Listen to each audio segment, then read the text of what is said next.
Hello and welcome to the International Critical Incident Stress Foundation's Critical Incident Stress Management live series, where we discuss a variety of crisis intervention topics.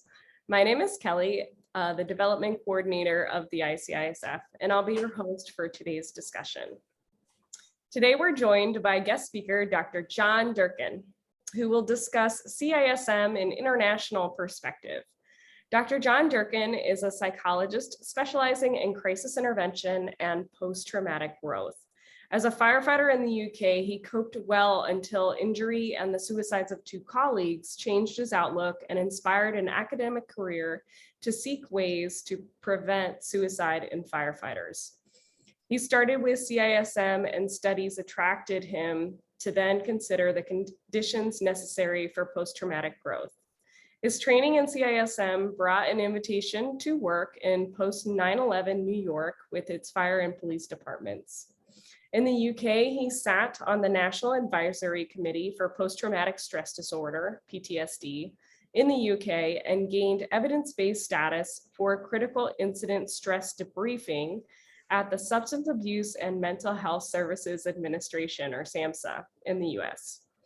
He is a board member at the International Critical Incident Stress Foundation, where he is also an approved instructor and sits on the Committee of Management of Crisis Intervention and Management, Australasia, or CIMA. He is the first president of the European Critical Incident Stress Management Network based in Switzerland. Welcome, John. You're a doctor. Thank you. Thank you.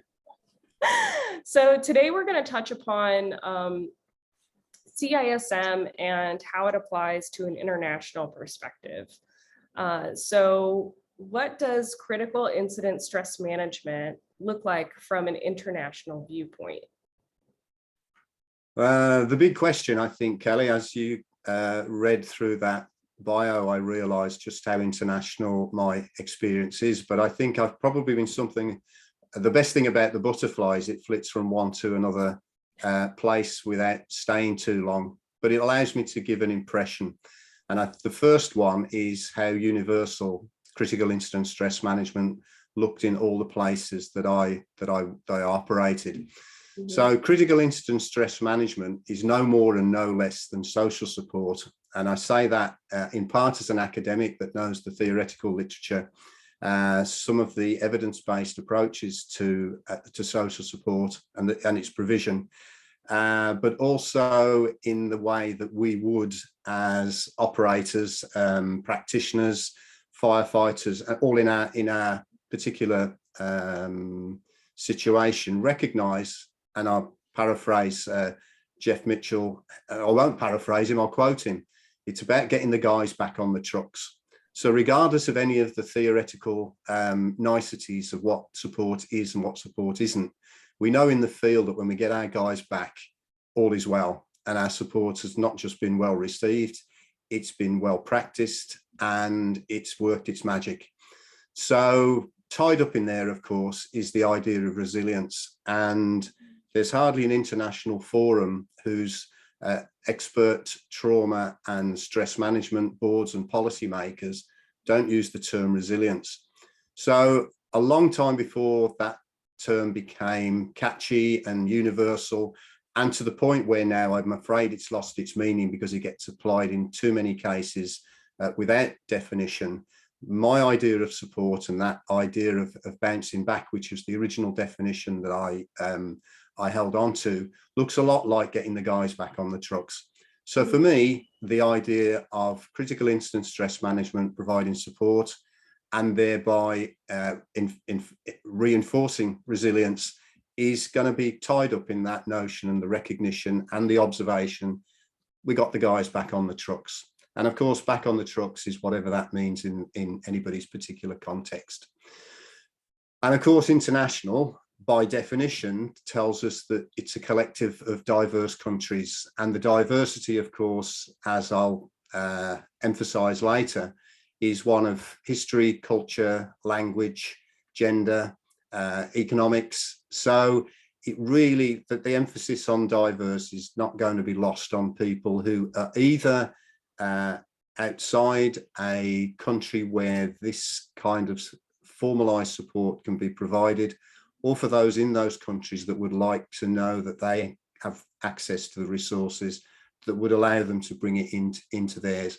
So even though it might look like a CISM as a US product, it certainly has global relevance. And the history that Jeff Mitchell has described and the theory that George Everly has applied in order to give it the kind of academic backbone that a mere application of techniques would probably deny. We've got what I call almost perfect, and I'll qualify almost perfect by reference to the now past American inventor Buckminster Fuller. And I followed some of his work. He was, amongst other talents, he was someone who insisted we design the world and use nature as the blueprint. So he was the first guy to come up with the geodesic design, those domes that are usually made of glass or some transparent material, but are actually framed in the way that a bee would design its hive. So it's a self-supporting structure. Since his passing, his philosophy has been maintained. And one of his acolytes online came up with the idea that we can never bring anything to perfection and we should probably stop trying. And he gave the example of a cake that we would follow the recipe for, mix all the ingredients together, put it in the oven following the instructions, and await perfection. And of course, when the cake comes out of the oven and we put it on the side, we might look at it and whisper perfect, but we can't actually eat it. This cake has no value while it's still at the temperature of the oven. So what we have to do is allow it to cool down, and only in the cooling down does it approach perfection. So what he indicated was that it's the environment that brings something to perfection.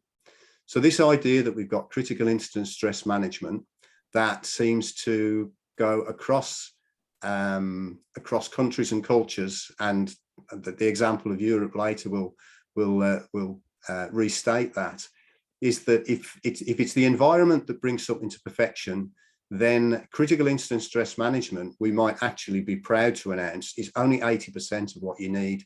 But in whichever context you find yourself, if you allow the environment to bring it to perfection, that I think is where culture, custom, language, gender can actually create something better than we've taught. Wow, that's amazing. Thank you so much for that reference. It actually kind of builds a very nice visual to describe CISM and how you see it. So as you mentioned, and as we kind of talked about with regard to your introduction, you have been active with CISM in several countries. So how has CISM, or critical incident stress management, differed between the countries? Well, it hasn't differed a great deal. What has differed, referring to the previous point, is the environment in which it operates. There's been almost a calm come over me to be the fish out of water in somebody else's country where English isn't the dominant language. And I felt, being a white European, that I can stand out in a lot of these countries, and even feel, given that I know something of the history and I've read up on it before I've gone there, almost a sense of responsibility for some of the colonial misdeeds of the past. So I've been particularly sensitive when I've arrived in non-English speaking countries. And then whenever, and mainly, I've either taught crisis management briefings, or I've taught critical incident stress debriefing as a refresher for those who had previously completed their group crisis intervention training. What I got was a real sense of familiarity. This was the thing I could hang on to that really made me feel comfortable. And if I can allow whatever that magic is that social support provides to those who seek it and are about to benefit from it, there's a real sense of almost time stopping, stress lowering, and I can just get into what I'm familiar with back in the UK. So, and the stuff that I've trained in. So it's almost been an island in a storm to be able to do this in all those countries. So, and just to give a sense to American or the Americans in the audience, is this is a kind of satellite view from people that I talk to about how the USA is represented to the world and how we think it sees itself. And generally, we just see diversity in the USA as between English and Hispanic speaking people, black and white, obviously. And geographically, there's the states in the east, the states in the west, the states in the south, and there's the Midwest. Now, apologies if I've offended anyone by leaving a part out, but that is the way the USA seems to be painted and understood geographically outside it, and certainly in the UK. Now, jump across the Atlantic to Europe, and the languages, customs and cultures can change every 100 miles, if not more often than that, to the point where there's a blending of languages into dialects. There's histories of cooperation and conflict that can identify people as friend or foe just on the passing in the street or overhearing a conversation. So compared to that large landmass that we call the USA, if you look at Europe as a much smaller landmass and all that diversity and difference that exists in there, that's probably the major difference. And then if you move out beyond Europe, where the countries like Africa have less populous cities, then you've got that whole blend again that just looks like Europe, but now stretched out, where the languages, customs and cultures probably change every 1,000 miles. So there's a real kind of fluidity to the world outside the US. The migration that you'll be familiar with will probably keep that mix going, and maybe mean that the paint never dries. We never have that wall chart, that map that we look at the US as a kind of fixed place. The places are changing as the people change, even if the borders don't. Here in Australia, there are 7 states and territories, and there's New Zealand and a group of Indigenous people. So now we've come back to something that looks like a relatively simplistic picture. And then just across the water, we have Asia. And the familiarity with Asia is, of course, that in Singapore and Hong Kong, English is a common language. I can feel quite comfortable there. And then there's the border with China. And now, as we know from ICISF's relationship in China, that there's now beginning to be people looking over the wall. English and the spoken English and the political tensions that exist in Hong Kong and across China, and the various military threats that seem to be building now, probably make CISM a more attractive option for the active communities who might be affected by the stress that these tensions are bringing. Because in my mind, and this is the conclusion I've come to after this many years of flitting about between the countries, is critical incident stress management looks like a universal stabilizer. So borrowing another phrase of Jeff Mitchell and his training, is it's an antidote to chaos. And if it's an antidote to chaos in a chaotic world, it's an antidote. If not the antidote, certainly one of them. So in a sense, I've probably painted a mixed and hopefully confused enough picture to know that it's not straightforward. We've got that backdrop of the USA that looks static and fixed, and out of which CISM came, and it's now finding its place in this fluid, migrating outside world beyond the borders of the United States. So then, that kind of. You know what, Kelly? I've got more to say on that. Do you mind? Yeah, no, of course. Yeah, I'll tell you what. What occurred to me was the other one, and maybe it's the temporal dimension. It was 1992 when I did my first, what was billed then as a critical incident stress debriefing conference. That was my first introduction to Jeff and George. And when I received my certificate, it had the American Critical Incident Stress Foundation on it. So that takes us back to the 80s and 90s. And of course, what I remember as the kind of visual of looking back at that conference was it was split between emergency services people, therefore uniforms, and just a couple of people in suits who I assumed to be the academics. I later found out that there was a couple of lawyers there, a couple of human resources people, but it was really that they were more observers than were the bulk of the audience, who were emergency services people. And it was after I completed my degree and master's degree that I took a renewed interest in critical incident stress management to find that ACISF was now ICISF. And by then I could see that it had expanded and its interest had been pulled over into Europe. We'd had Jeff Mitchell arrive to undertake to train the trainers for us. And what I could now see in Europe were contributions, unlike the first one in the 90s. We now had people from aviation. We had pilots, air traffic control, cabin crew. There were still fire and police officers, but there was humanitarian aid and a greater number of suits. So again, the academics seemed to be taking an interest in what we were doing. My invitation to join the post 9/11 crisis intervention was a privilege in the wake of such a tragedy.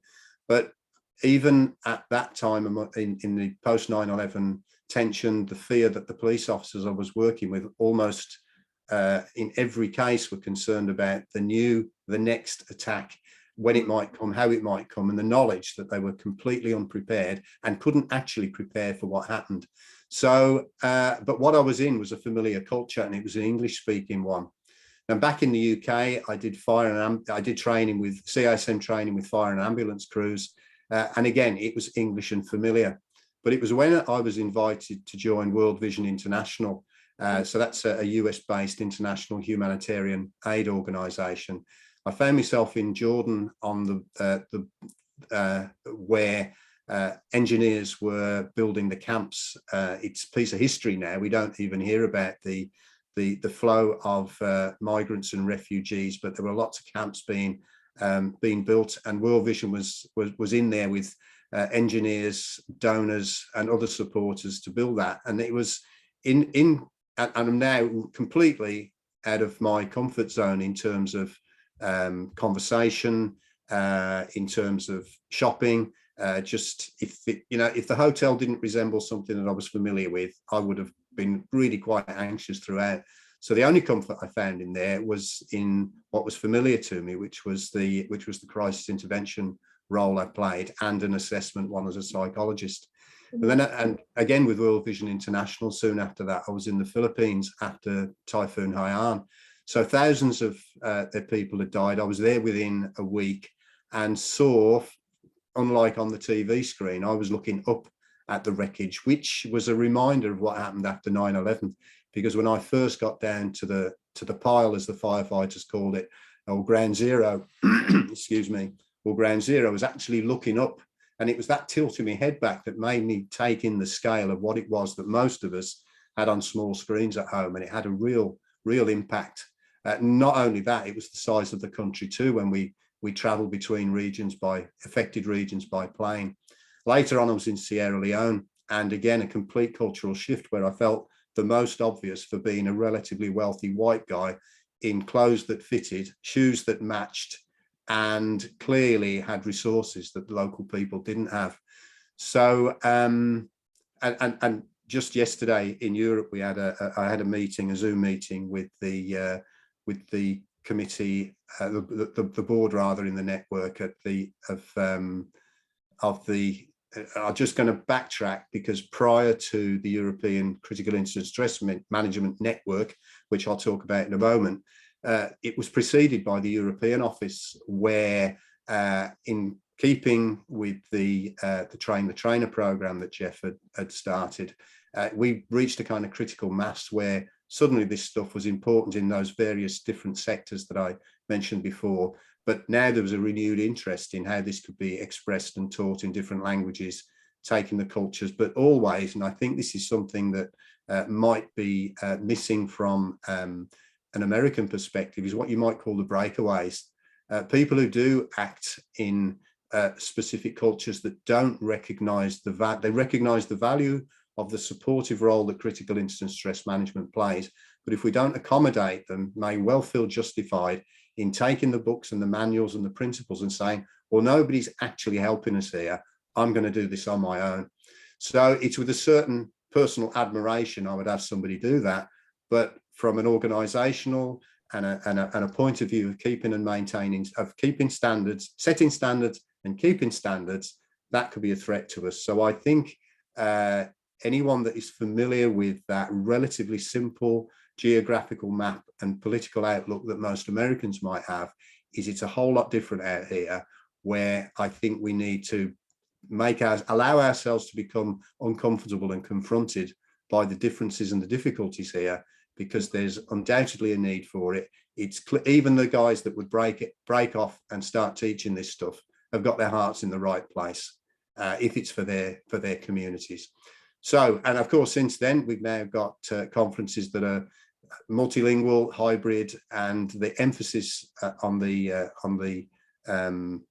European network is one of cooperation, and there isn't a meeting goes by where we don't remind ourselves of that.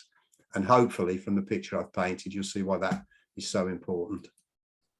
So, I mean, you did make it clear that international CISM is very different from what we may encounter within the US. Then what message do you have for people who are brand new to CISM or critical incident stress management? Like, what can you offer them if they're just getting started? Yeah, well, in a sense, even though they might deny they're new any longer, I trained a group of firefighters for the first time 3 or 4 years ago. So, and one of the guys was retired. So I was people between the age of 30 and 50. So they weren't new to life, but they were new to CISM. And I think there was a real benefit to having a maturity and kind of having the corners knocked off our perfect shapes throughout life. That meant that somebody who was both mature and attractive, and I don't mean in looks, what I mean by attractive was I've struggled with, how do you recruit or attract somebody to a CISM team? And I struggled for years with the idea that even though I benefited from putting my hand up and saying, I want training, here's the money, let me come and see you, send me the certificate, and then I can wave it as a piece of evidence as to how clever I am. But it didn't seem to me that the volunteer was the right choice all on its own. And what I pushed for amongst the firefighters when I was asked, who do we train and how many do we train, was I asked them not to seek volunteers, but to send out an email to everyone in the organisation, asking them to nominate the people that they would like to see trained. And immediately what I saw that doing was allowing the people who were already attractive, who were already the shoulders to cry on, the people that you could trust with your car keys or your kids. These were the people that you would naturally gravitate to without a critical incident stress management program. So if the people who have been nominated then train, they, I think, would be the ideal candidates. So to them, I would say, trust the methods and point out that critical incident stress management has stood the test of time. So in my experience, it's been 30 years easily. And it not just stood still in the sense that it survived the orchestrated efforts of some really bright people. So there have been academics, mental health experts of various persuasions, and experts in medicine, psychiatry, that have condemned what we tried to do and what we do and continue to do. So if we don't pay all those people the respect they might demand of us, and actually take that view that, taking firefighters as an example, we act on what is in front of us. We don't take the theory into the fireground. We look at what needs to be done before we decide what next to do. And then we might apply a theoretically grounded approach. But it's just for somebody to tell us that they're experts and then somehow inform us that what we have witnessed to be helpful and beneficial is somehow harmful. There's just got to be a contradiction of our own intelligence and autonomy. So that's what I would say that's something else I would say to a new CISM member. I'd also point out, because for me, it's an overlooked field, because post-traumatic growth was the main theme of my PhD research. And I have a suspicion, more than a suspicion, I'm almost convinced of it now, that CISM inspires post-traumatic growth. Now, there's lots written in the resilience literature that kind of just tags on post-traumatic growth on the end of it. But post-traumatic growth is not simply greater maturity, although that would almost certainly be evident. It's the idea that we become bigger, better, stronger, wiser people because of the trauma, not despite the trauma. So this is a transformational thing. This isn't just jumping over the obstacle. This is kind of being knocked down and broken by something and then somehow put ourselves back together. So given the supportive role of critical incident stress management is probably, you can probably get the mental picture of why I would see the supportive thing in terms of a broken bone being crucial to its repair. But what I found in my research that really made me smile was the original term post-traumatic growth came out of medicine. And if you can imagine an X-ray of a broken bone and you've got the kind of jagged pieces that don't quite fit together, and that's what the doctor would see he's faced with before he places the brace and the plaster and the support over the affected limb, is that when he takes another X-ray 6 weeks later, what he would check first, of course, is that it's knitted. But what you would observe is a kind of swollen area of extra bone tissue around the site of the fracture. And this was the key message for me. It's strongest at the break. So if that emphasizes what we can expect to achieve with critical incident stress management, for me, we do 80%, but my perfection will only come when I see evidence of post-traumatic growth. So once again, it's enough without knowing the full outcome, which would be that 100% and what we might call perfection. It's enough to know that we're stronger at the break. And by implication, if we break again, it won't be there because we're stronger. So that's just another part of the information I would want to inspire somebody that was new to the field. And taking another definition that's important to firefighters, I'm sure this is true around the world, certainly in the UK, it was emphasised from training onwards that our first duty was to save life. Well, the first duty of the medic, and therefore the psychiatrist, is firstly, do no harm. So imagine if the firefighter or the police officer adopted the mantra, firstly, do no harm, we'd probably never get off the truck. So to the new CISM member, I would want them to know all that, but also to know there's a risk involved in doing it, that the mental health professionals that might criticise us would never take. That's an interesting perspective for sure. So, I mean, we've talked a little bit about what you would recommend to people that are new to CISM, but what message do you have for people who have been practicing CISM for many years? I mean, CISM has been around for 30 plus years, as you mentioned. Yeah. So what can you offer them? Well, this is almost a note to self. The first one is do everything you can to make yourself redundant. And that doesn't mean resign and take early retirement. That means work well enough, train your people well enough to know that you're not needed. If you're invited to respond, there's a compliment. If you're invited to be a part of training, refreshers, consultancy, they're the compliments that you actually did something worthwhile in creating the foundations for the current team. So that would be the first piece of news. The second would be to create a legacy, and best of all by mentoring. It probably goes with the first one, but we kind of, before the kids finally leave home, we almost want to dust them down and toughen them up a little bit just before they go. And so that arm around the shoulder idea that we would develop people in the best way they can would actually be to succeed us, to be better than we were. And that again might be part of that picture of building ourselves to 80%. My best is 80%. Now you, with less than, with no experience, have an opportunity based on the previous checklist to do something I couldn't do. So you go and add my 20% for me and I'll be happy when my time's up. And again, maybe related to that is to invite people to climb on your shoulders. and probably not to look like you're the fount of all wisdom, to be honest and decent enough to point to what Jeff Mitchell and George Everly between them accomplished to create the foundations that we've since built on.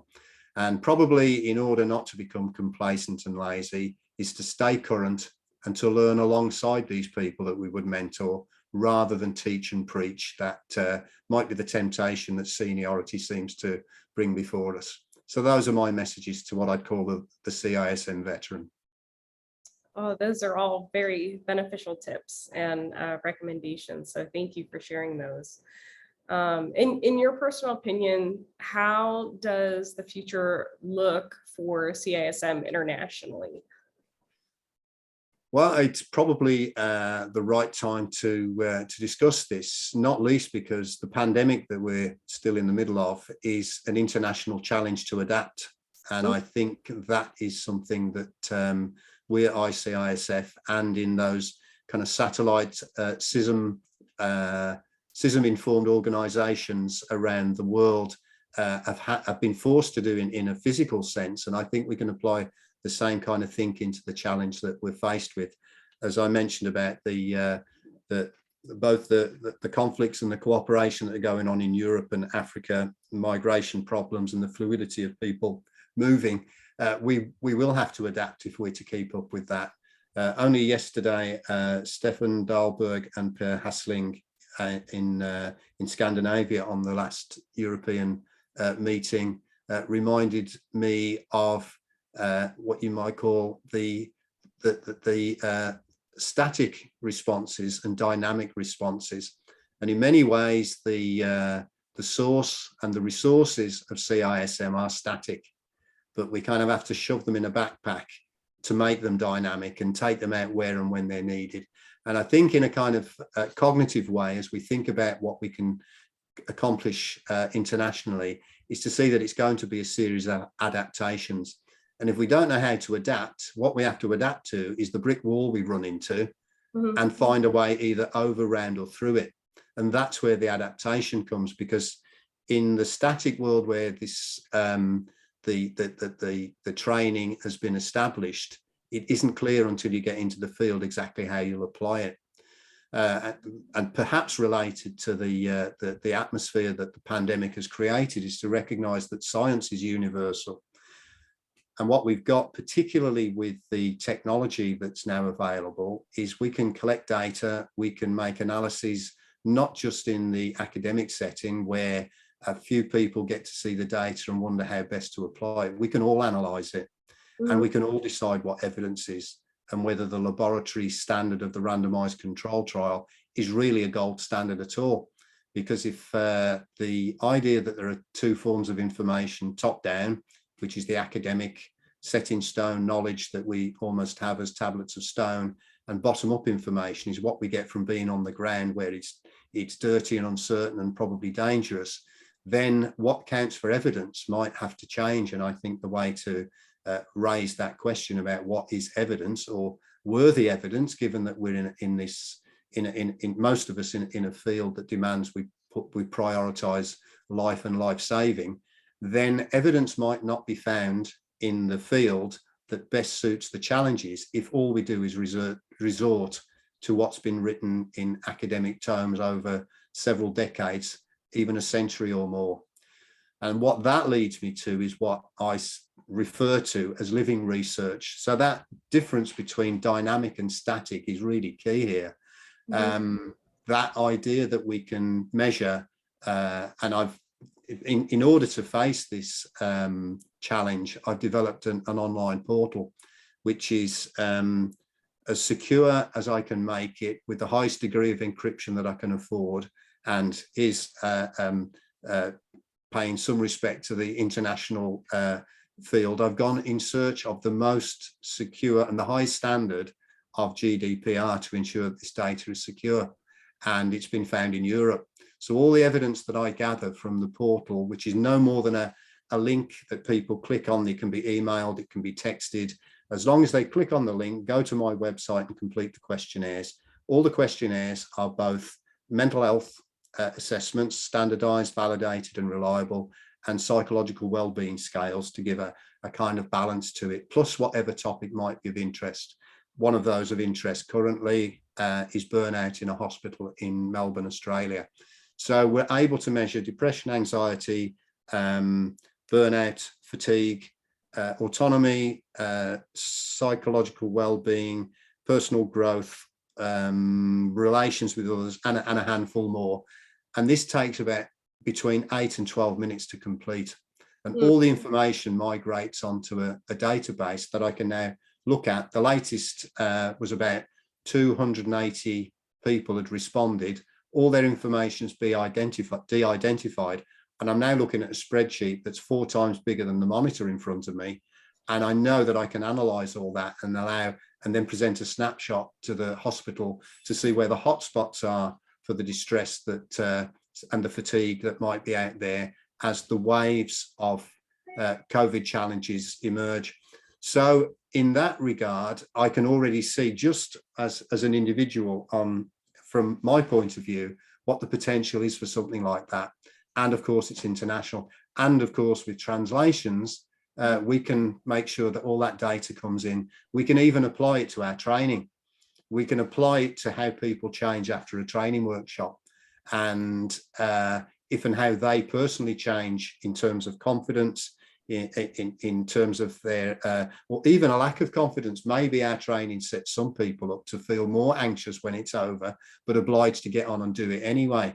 So, and that would allow us to, and just as an example, I actually don't know anybody that doesn't feel more confident, but if it's a challenge to some of our people, and we've got the feedback to tell us, well, do you know what, that particular component triggers this type of person or that particular age.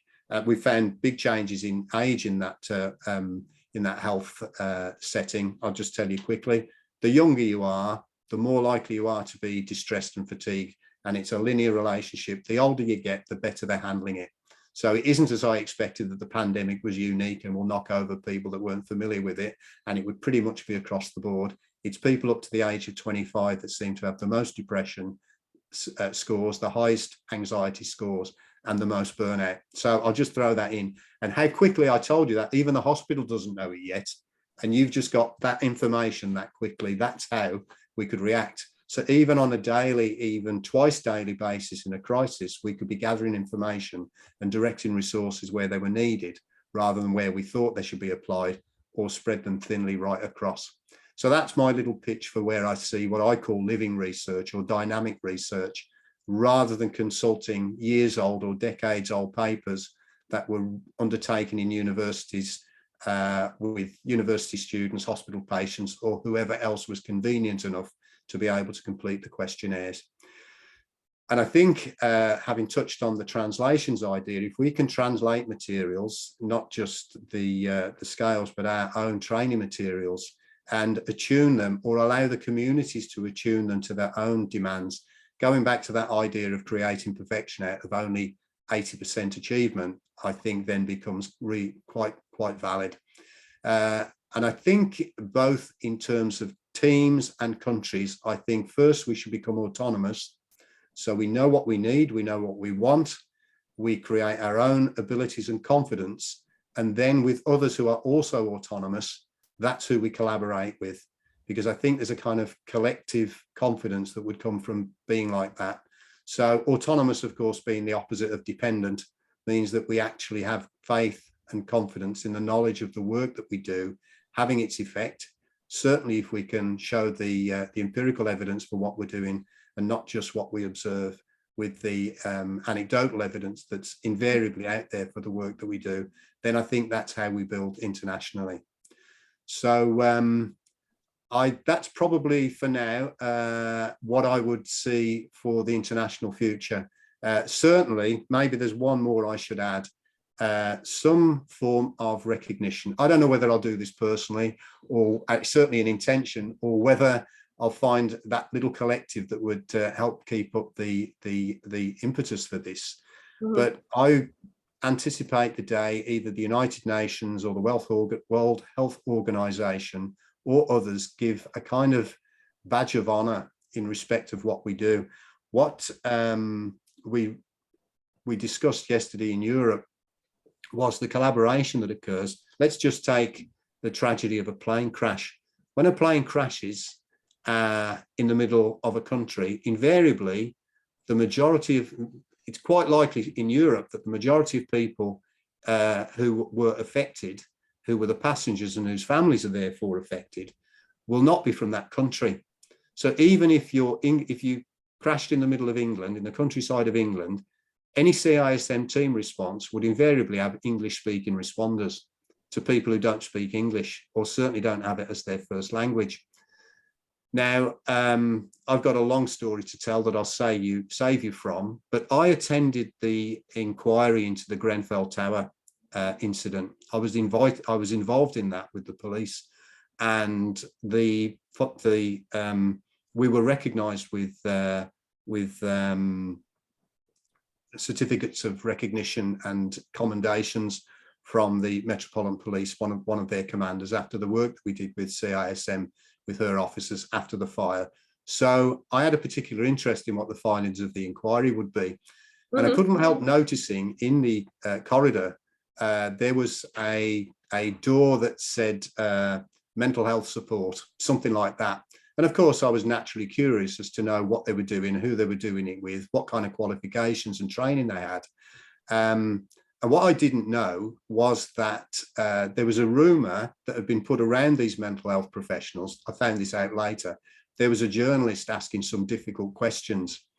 And when I asked my question, it was assumed I was the journalist. So I got this real hostility, but this is how it unfolded. After a couple of times knocking on the door and clearly not looking like one of not looking like the people who were, you know, dressed in. So there's a lot of people affected after Grenfell Tower were migrants. They were people who were asylum seekers, refugees, and relatively poor people. You could spot them a mile off. It's unfortunate to admit it, but it was clear who was at the inquiry because they were affected by it, and who was there because they wore a suit, they carried a briefcase, and obviously some with microphones and small cameras for interviews. So I wasn't one of them, but when I knocked the door enough times to get a guy come out and kind of front up with me and ask me who the hell I thought I was, I actually thought he wanted to know whether, and this is, I'm the psychologist with the background, the international stuff. I've done the work in Sierra Leone. I've done the work in the Philippines. I've been at far bigger disasters. I've supported the police officers at Grenfell Tower. I was curious about what the mental health support was for the community, because I'd offered the same CISM support to the community and it had been denied because I had to go through a layer of medical administration to be allowed access to them. So I ended up standing my ground, trying to explain to this guy, when one of the, what would you call him, ushers or peacekeepers, as it turned out, came from behind his desk and pushed me to the wall and asked me who the hell I thought I was, creating such a fuss in what he referred to as a febrile atmosphere, and that these people needed to be supported, not challenged. So I tried to explain as naively and as gently and as open-handedly as I could. I was genuinely curious to realise that I wasn't convinced that these were actual mental health professionals. Now, whether they were or they weren't, I volunteered to leave so that we didn't have the big conflict, and I had the indignity of literally being evicted and thrown out. So what I got from that was, I've been in these disaster zones, and I'm sure there are people that have made international responses before that have looked at the people who turn up. We'd call them trauma tourists probably, but they don't have the standing, they don't have the training, they don't have the confidence, and they don't have the experience, but they turn up to be helpers. Now, if CISM response teams are wearing the ICISF badge and standing for CISM, how does anybody know whether we're real or not? And so now I'm going back to the International Badge of Honour. Probably that's a bit glib, but some recognition that a certain standard has been reached by people trained in critical incident stress management, by the International Critical Incident Stress Foundation, and they have this mandate to adapt, to learn languages and cultures, to go as far as their knowledge and training will take them, and then allow the community to take what they've gained in order to respond to its own community. So I think there's a kind of authenticity that needs to be created internationally for what we do, so that we don't run into that ugly conflict that I suspect many of us have got when we've had to justify ourselves to a skeptical audience. Goodness, that's a lot of information. I've been doing a lot of thinking about this, Kelly. I don't know whether it shows. Yeah, it does show quite a bit. Okay. Oh my goodness. Well, thank you, Dr. Durkin, for actually coming on and talking about the differences between international CISM, between countries, and offering advice for both new individuals that are just coming into CISM and those that have been practicing CISM for many years. I hope all of our viewers are able to take away those helpful tips and actually put them into practice within their own teams, agencies, departments, or even communities. So thank you very much. Thank you, and you're welcome. If you've enjoyed our discussion today and would like to learn more about this topic, Dr. Durkin has put together a helpful PDF for you to download. This PDF is free to share with your coworkers, your peers, and even team members. Actually, let us know in the comments down below if you find these resources helpful and what other resource topics you would like to see in the future. The International Critical Incident Stress Foundation, we offer a variety of crisis intervention training for anyone just getting started in CISM, or you've been a practitioner for many, many years, as Dr. Durkin has stated. If you're just getting started and want to learn more about critical incident stress management, you can join ICISF faculty and other peers by attending our core courses, Assisting Individuals in Crisis and Group Crisis Intervention. We recommend these two courses as they provide the foundation to understand a wide range of crisis intervention services for both individuals and groups. And once you've attended those core courses, you can then expand your knowledge of CISM with our advanced core courses. These courses range from our advanced Assisting Individuals in Crisis, Group Crisis Intervention, CISM Practical Review and Update, or Strategic Response to Crisis. And these build upon that knowledge that you've already gained from our core courses. Are you looking for practice scenarios? You can actually work on competence with a specific intervention through scenario-based training exercises. Each 3-hour session will provide specific and direct feedback, troubleshooting, and include challenges of these interventions in light of the pandemic. Using the right technique at the right time with well-trained individuals leads to the best outcome. And if you're looking for crisis intervention training specific to your profession, we actually have that as well.